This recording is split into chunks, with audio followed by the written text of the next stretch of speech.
Okay, but before Candice comes up, well, thank you, Mr. Mayor. See, I actually get paid by the word, and so I don't want him to take words away from me. You got to be a little quicker on the draw. I understand.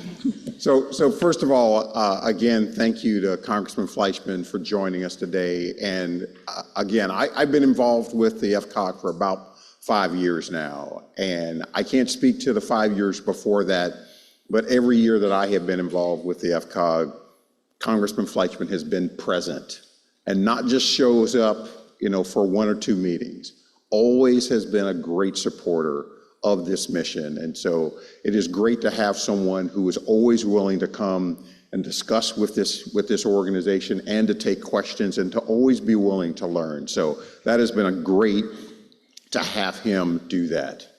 Now, the next speaker that we're going to have today is no stranger to anyone in this room, at least I hope not.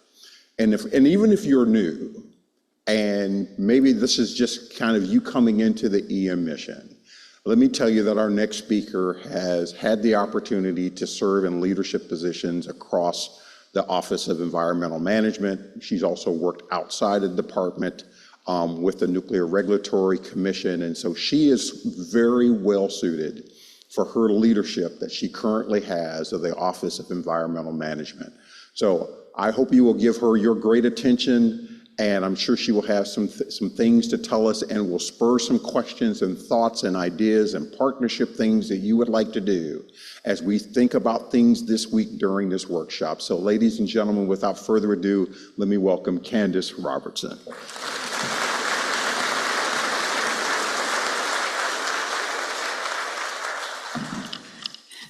Thank you, DJ. Thank you, Mayor Gary. It's great to be here with you all. EFCOG and ECA have always been amongst EM's strongest partners, and I just really appreciate everything that you've done to put together this workshop yet again.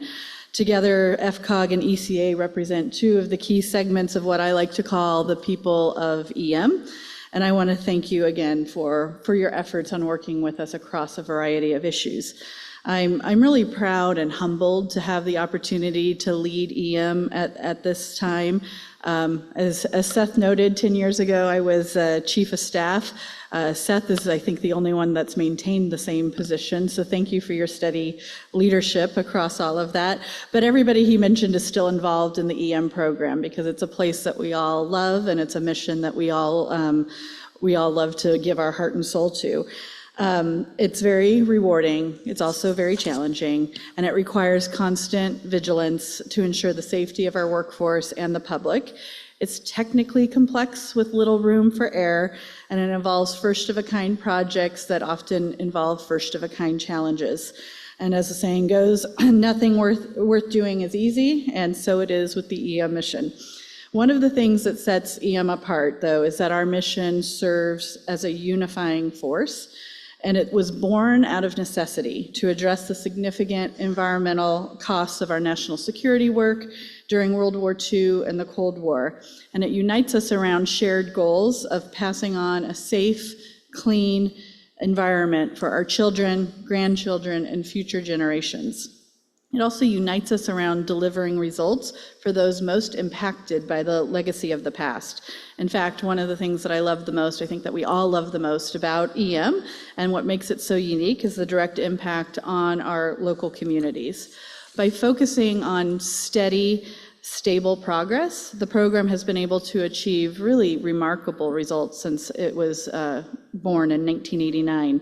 From building the world's first deep geological repository for transuranic waste in New Mexico, to transforming a uranium processing plant in one of the largest man-made wetlands in Ohio, to taking down the iconic plutonium finishing plant at Hanford, and so much more across all of our sites. At the end of the day, though, our mission is not simply about just disposing of waste, but enabling future use of the sites. It's not just about tearing down buildings, but about building up tribes and communities in our regions.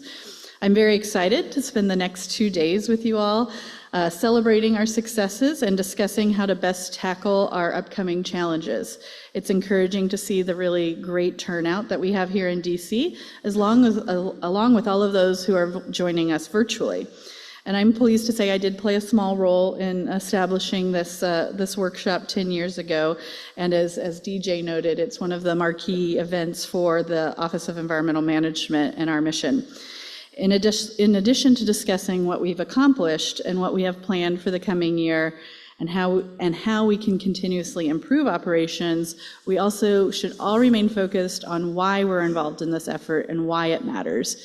Keeping the why at the forefront of our minds every day while executing this exciting and challenging mission is essential to ensuring that we attract and retain the workforce we need and implement cleanup in a way that is respectful of and responsive to our regulators, tribes, and communities. That's the foundation upon which we will all strengthen the partnerships that are so critical to EM.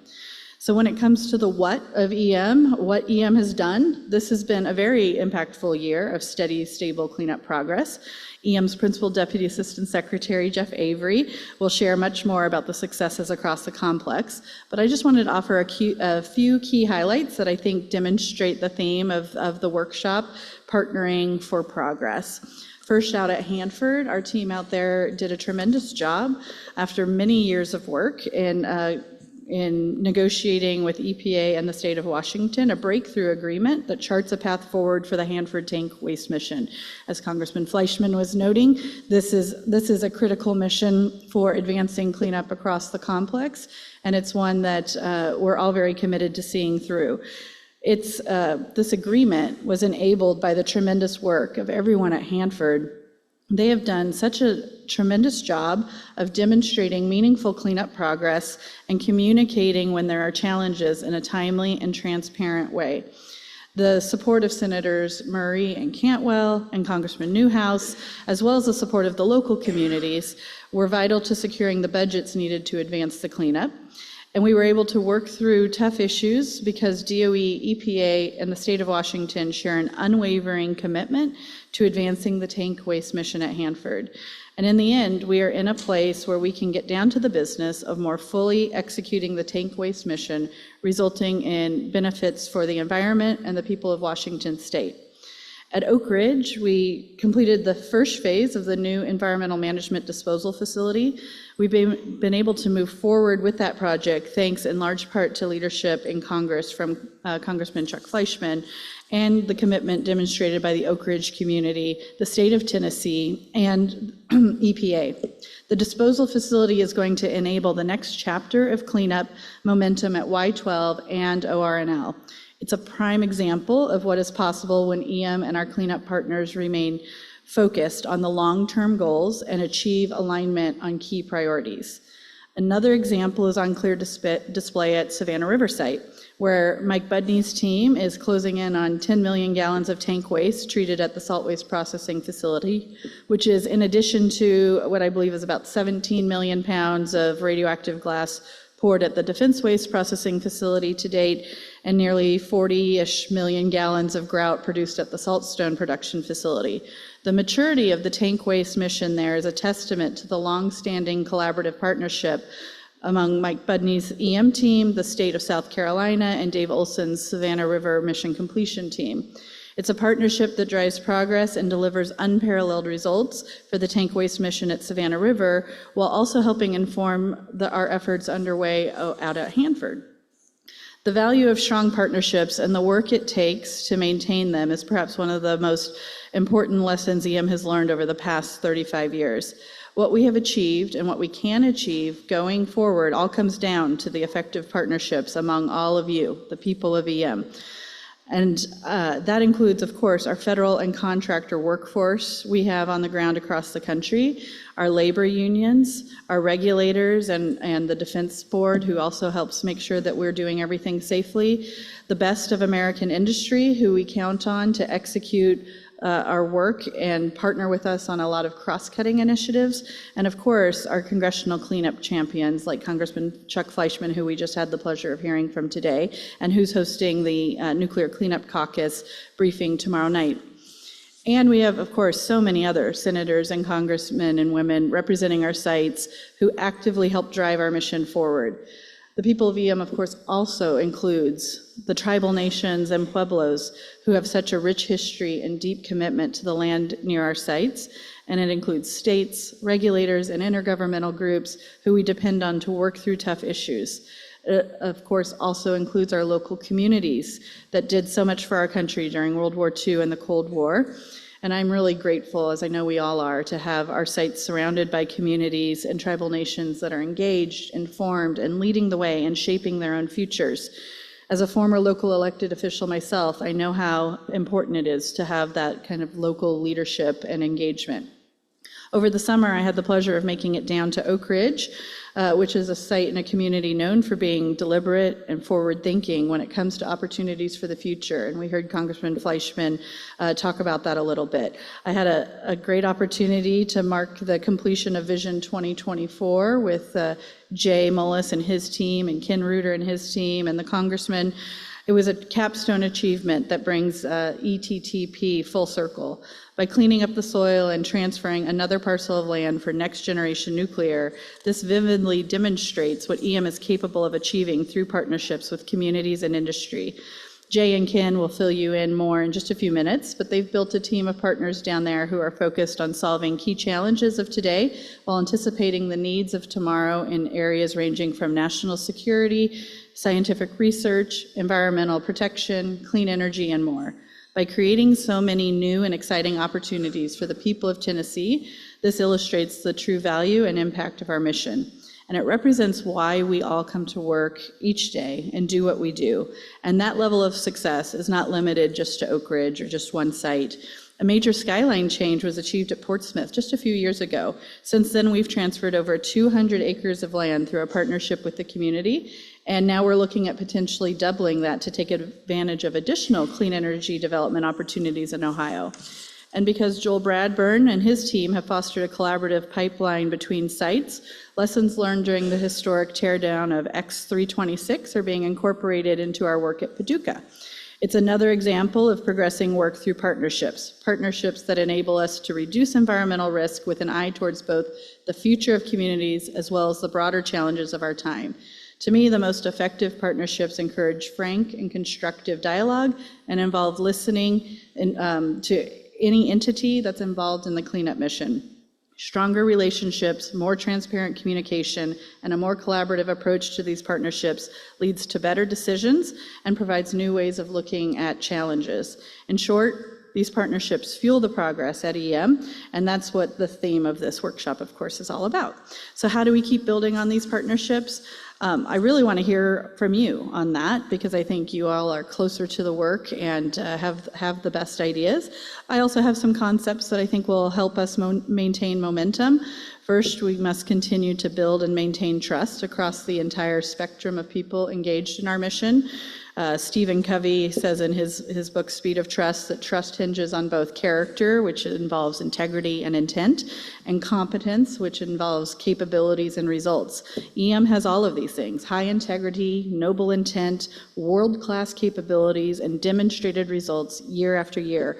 We must maintain and build on those, including strengthening our public engagement and transparency, even with those who may have differing views. In New Mexico, we're taking an inclusive approach to charting a course forward for the future of cleanup at Los Alamos. The state of New Mexico plays such an important role in our mission, both from the past and into the future. It's where the atomic age began, and it's home to 2 national labs, and of course, one of our jewels of the cleanup, the waste isolation pilot plant, a facility that's marking its 25th anniversary this year and is making some real headway in preparing for the years to come by completing construction of the new ventilation system out there. I recently had the opportunity to travel to northern New Mexico to see the Legacy Cleanup Mission. Thank you, Jessica and Brad, for a great visit. And while I was there, I also had a chance to hear from the Los Alamos workforce, Pueblo representatives, local government leaders, environmental non-governmental organizations, and the public. Just a few weeks ago, I was fortunate enough to visit the WIP site and community where I was able to engage with the workforce as well as the local leaders in the community and the labor union. And I heard firsthand the concerns and priorities of these pueblos, communities, labor unions, workers, which all reinforce the need to foster partnerships built on trust, collaboration, and progress as EM maintains cleanup momentum, solves remaining challenges, and plans for the future. Next week, I'm heading to the Tri-Cities to tour Hanford and hear from tribal leaders, local business and government leaders, our workforce, and our contractor partners. And I'm excited that I'll be able to sign an agreement with our commercial partner, Hecate, who is going to build a massive solar project to progress the Cleanup to Clean Energy initiative on DOE land at Hanford. I think you'll probably hear more about that from Secretary Granholm later this morning. Recognizing the growing opportunities in and around our sites, we launched a community capacity building program for EM, and we've recently announced nearly $19 million in investment in community, stakeholder, and tribal entities for infrastructure, clean energy, site reindustrialization, and site beneficial reuse activities. As we look to the future of EM, we must remain laser focused on the safe performance of work in every activity, every day, at every site. Everyone in leadership roles at DOE and our contractor partners bears a responsibility, and I know we all share a deep commitment to ensuring our workforce returns home in the same condition they arrive every day. Our labor unions are key partners in ensuring continued focus on safety, as well as the Defense Board. We have so many sites who have achieved and continue to maintain Voluntary Protection Program STAR status, and I know that that requires a lot of dedicated focus and time, but I think we all benefit from that level of commitment to safety. We also must continue to focus on and build the EM workforce. I've been fortunate to work with most, if not all of you, and many others throughout my career in EM, and I know what a talented and dedicated workforce we have. The people working throughout the EM complex are really how we get our work done. And I want to continue bringing in this talent and ensuring everyone who supports our mission has the tools to do their job well and to expand their expertise and skills. From investments in STEM, intern and apprenticeship opportunities, partnerships with academia, and EM's first ever agreement with the National Labor Union, I appreciate the creativity embodied by industry in helping us build a pipeline of future talent. I also want to ensure our people are supported with a productive, inclusive, and positive culture based on strong values and a shared mission-first approach. I had the opportunity to sit down with some of our early career professionals this week, and I have to say I was really impressed with the group. They probably asked me tougher questions than you all will, and they definitely demonstrated their passion for the mission and their commitment to growing in their own career so that they can continue adding value to our important mission. This afternoon, Colin Jones is facilitating a discussion on our collective efforts to recruit and retain the workforce, and so I'm looking forward to us discussing this further there. And tomorrow night, the House Nuclear Cleanup Caucus we've talked about is hosting a briefing focused on skilled labor workforce development, which I think will be really exciting, and I hope to see you all there. Just as we can't do anything without the right people and without the next generation of leaders, we also need innovative solutions to get the job done as we get down to some of EM's most challenging work. Based on the current mission alone, it will take decades and cost hundreds of billions of dollars to complete our work. With that in mind, it is incumbent upon all of us to constantly bring in solutions with the potential to get the job done safer, sooner, and more efficiently. I know our contractors and the national laboratories are innovation engines, and we have seen the greatest success when our federal and contractor teams come from the approach that Ken Reuter summarizes as yes, how, instead of no, but. While we must always learn from the past, we must also be committed to finding smarter, better ways to complete our work safely and efficiently. Much of this will come through incremental process improvements, but we're also increasing investment in and integration of our approach to technology development to identify and deploy innovative approaches that offer improved return on investment. We're making targeted R&D investments and evaluating additional treatment and disposal options through demonstrations like the testbed initiative at Hanford. And we are leveraging the expertise of our international partners, Savannah River National Laboratory and other labs, as we tackle challenges like groundwater monitoring and remediation across the EM complex. From laboratories to boardrooms, from classrooms to town halls, we need your ideas and your innovation going forward. We've discussed the what that EM is doing, and we've discussed the how we are positioning ourselves for safe and predictable cleanup progress next year and into the future. And let me just leave you with, again, an emphasis on the why we're all involved in this mission. At the most basic level, of course, we have an obligation. The government is obligated to address the legacies of nuclear weapons development and nuclear energy research that has such an impact on communities across the country. I know we all take this obligation very seriously, but more than just an obligation, we have an opportunity. We're not just addressing the problems of the past. Through our collective efforts and partnerships, we're helping create opportunities for the future and communities that have done so much for our nation. And we're ensuring that DOE can continue advancing important national security, science, and clean energy priorities. We're also creating opportunities for our tribal nations to have access to lands that are important to them and that they have some sacred connection with. As we look towards the future, I continue to count on all of you to keep up the steady beat of progress, of safe cleanup progress, and open new opportunities for enduring missions. In fact, we have an entire panel focused on EM 2.0 tomorrow. I hope you share my excitement about the opportunities ahead. That excitement is key as we move into the next 35 years. While we've made a lot of progress, there's still a lot to go, and some of our toughest challenges, as you know, lay ahead.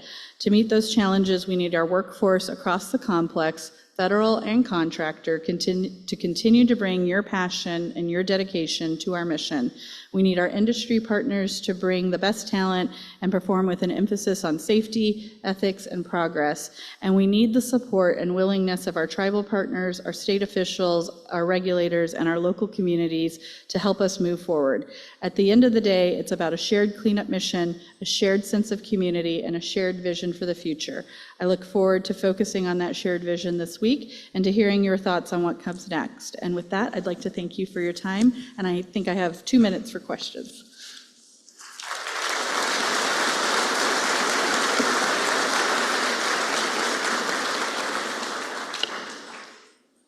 So as we wait for someone to come up to maybe ask a question, Candice, I do have one question.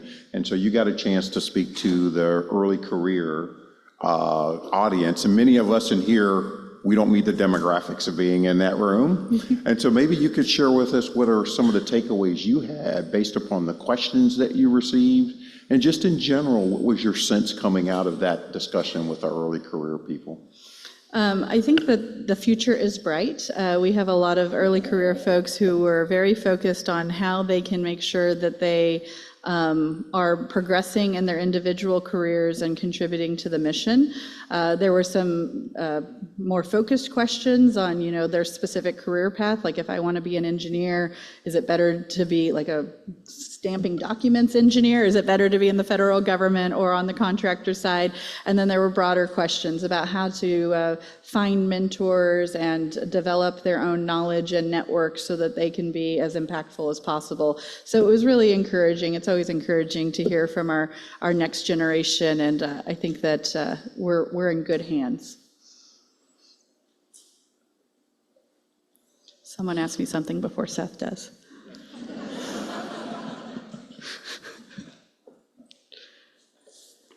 Okay, thank you. All right, thank you so much, Candice.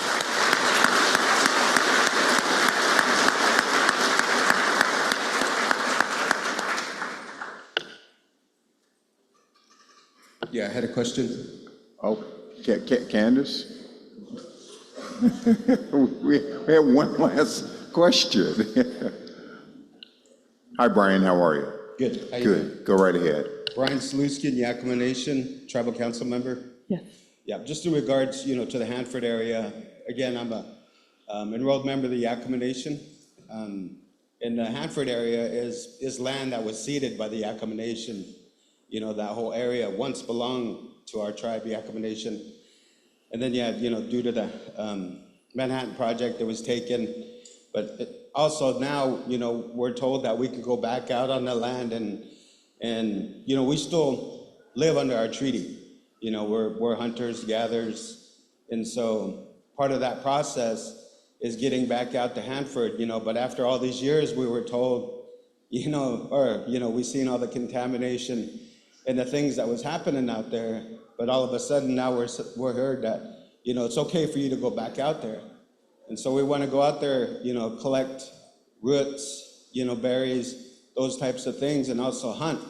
and there's a large population of elk within the area, but, you know, we're just not sure. You know, there's a lot of, for us, there's testing that needs to happen, and DOE and Hanford and some of the other folks are reluctant to do that testing, you know, but there's still a concern, you know, with the Yakama Nation people, you know, is this okay to do that, you know, but there's no follow-up or really backup to that process, you know. So, you know, that's a question and a concern that our people have, so. Yeah, I completely understand. I'm going out there next week. I don't know if I'm going to have a chance to meet with you or not. I know that we've extended invitations to all of the tribal nations, but whether it's next week or in the future, we'd love to talk with you more, bring in our site folks, and let's have a conversation about what data currently exists that demonstrates that things are safe, and where the gaps are that you think we should be able to fill for you so that you can have confidence that you're able to go gather that safely. Yeah, thank you, Brian. I appreciate the comment. I do have to get us ready for the next panel, but thank you for bringing that up, and thank you, Candice, for staying to address that. Thank you. Okay, so we're going to get ready for the next panel as it comes up, so why don't we just take a quick standing break as we get ready for the panel, and then we'll get started next. Thank you.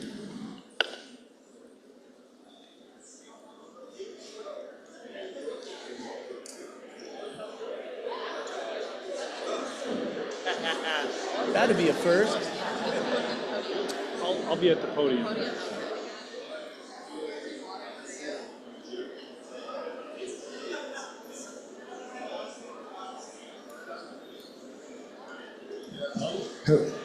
Just so everybody knows, we're not taking a break.